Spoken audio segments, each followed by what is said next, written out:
STA Fasa 3 bayar sebelum Raya Haji. Assalamualaikum, terima kasih menonton di channel Riz Suria TV Official. Alhamdulillah, mengenai sumbangan tunang rahmah fasa ketiga dibayar sebelum Raya Haji. Betul ke? Ini. Kalau kita nak fasa ketiga ni memang kita sangat nak, sebab untuk fasa ketiga sumbangan tunang rahmah fasa 3 ni, sebab sebelum Raya Haji ni banyak keperluan kita perlu sebenarnya kita nak korban, banyak cara kita nak guna untuk membeli keperluan asas untuk menyambut Hari Raya Haji ataupun Hari Raya Korban Adik Adha.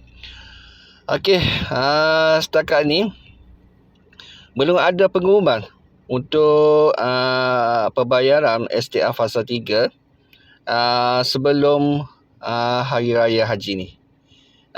Kecuali ada pengumuman daripada pihak kerajaan untuk mempercepatkan STA Fasa 3. Tapi setakat ni, setakat logiknya, belum ada makluman STA Fasa 3 dibayar sebelum Raya Haji ni. Untuk Fasa 3 ni mungkin dalam bulan 6-7 ni. Itu yang paling cepat lah, paling awal pembayaran untuk Fasa 3.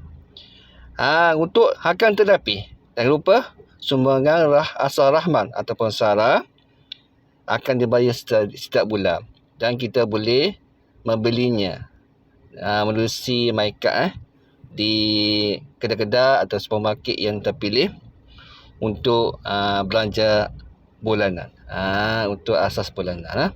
Itu 100, siapa yang terkumpul 200. Agak-agak ada kerajaan akan mengumumkan bantuan tambahan.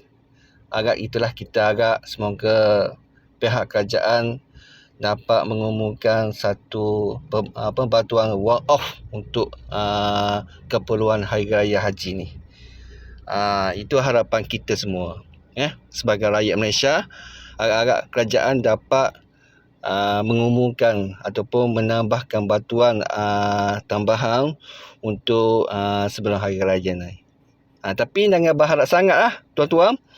Jangan berharap, sebab ini adalah satu kita hanya memohon. Semoga dia dapat dilaksanakan, diluluskan oleh pihak kerajaan.